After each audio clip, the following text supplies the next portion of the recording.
ఈ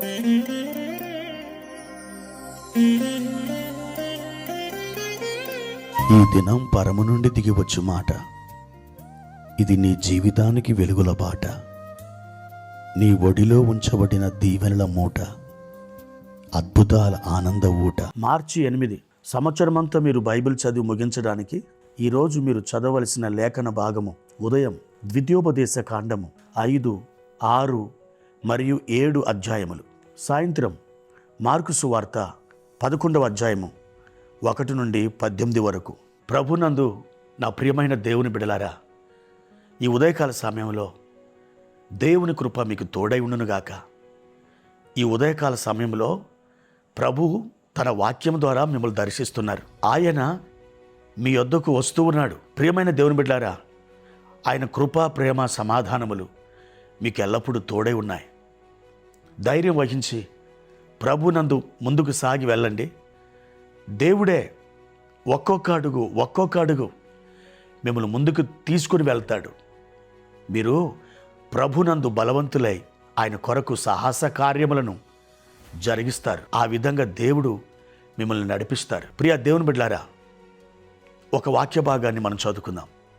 యెషయా గ్రంథం 45వ అధ్యాయము 3వ వచనం. పేరు పెట్టి నిన్ను పిలిచిన ఇశ్రాయేలు దేవుడునైనా యెహోవాను నేనే అని నీవు తెలుసుకున్నట్లు అంధకార స్థలములలో ఉంచబడిన నిధులను, రహస్య స్థలములలోని మరుగైన ధనమును నీకిచ్చదను. ప్రియమైన దేవుని బిడ్డలారా, పరిశుద్ధ బైబిల్ గ్రంథంలో అత్యంత నిరీక్షణ మనకు కలిగించేటువంటి ఒక భాగం ఏంటో తెలుసా? దేవుడిచ్చిన వాగ్దానములు.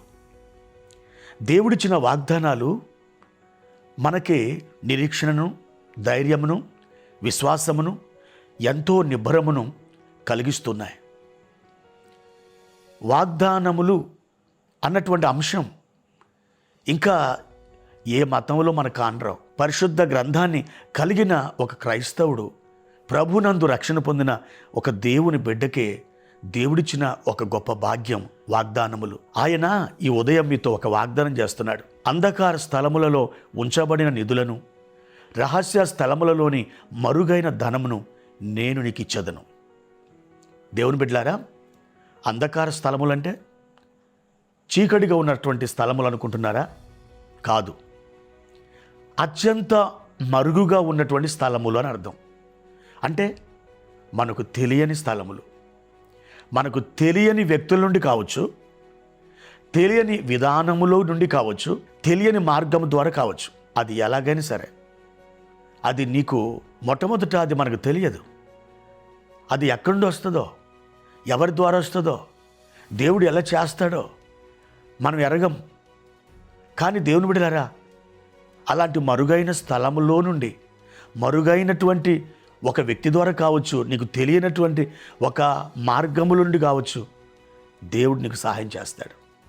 నీ అక్కర్లు ఆయన తీరుస్తాడు. అందుకే ఆయన ధరించిన నామం యెహోవా ఈరే. ఆయనే చూచుకుంటాడు. ఫిలిప్పీ పత్రిక 4వ అధ్యాయము 19వ వచనములో, కాగా తన ఐశ్వర్యము చొప్పున దేవుడు క్రీస్తు యేసునందు మహిమలో మీ ప్రతి అవసరమును తీర్చును. అవును, ఆ అవసరాలు మనకు తెలిస్తేనే ఆ మార్గము ద్వారా తీర్చాలని రూల్ ఏమి లేదు.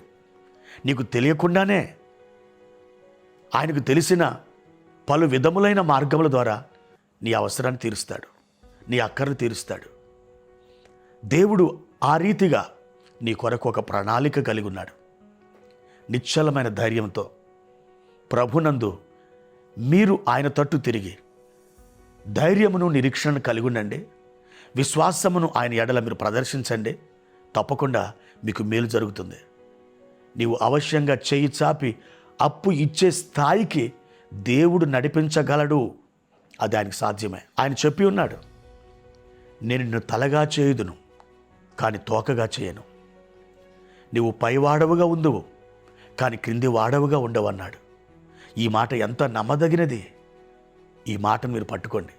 నిశ్చయముగా మీ అక్కర్లు తీర్చే దేవుడు మీకు అతి సమీపంలో ఉన్నాడు. మీరు ఆయన వైపు తిరిగి విశ్వాసంతో ప్రార్థించండి. తప్పకుండా ఈ దినాలలో ఒక గొప్ప మేలుని నువ్వు పొంది తీరుతావు. అట్టి కృప ప్రభు నీకు దయచేయునుగాక. ప్రార్థన. ప్రేమ కలిగిన తండ్రి, మీ ఘనమైన నామానికి వందనాలు. మా దేవా, ఈ ఉదయకాల సమయంలో మా ప్రియులను మీరు దర్శించినందుకు వందనాలు. అంధకార స్థలములలో ఉంచబడిన నిధులను, రహస్య స్థలములలో మరుగైన ధనమును మా ప్రియులకు మీరు అనుగ్రహించి మహిమ పొందండి. వారి అక్కర్లు అవసరాలు తీర్చండి నాయన. వారికి మీరు చాలిన దేవుడవు తండ్రి. వారిని బలపరచండి. ధైర్యవంతులుగా మీరు వారిని అభిషేకించండి. వారి మీద ఉన్న కాడిని విరగొట్టండి. మీరే మహిమ పొందుమని యేసు నామములో ఈ ప్రార్థన అడుగుచున్నాను తండ్రి. ఆమేన్.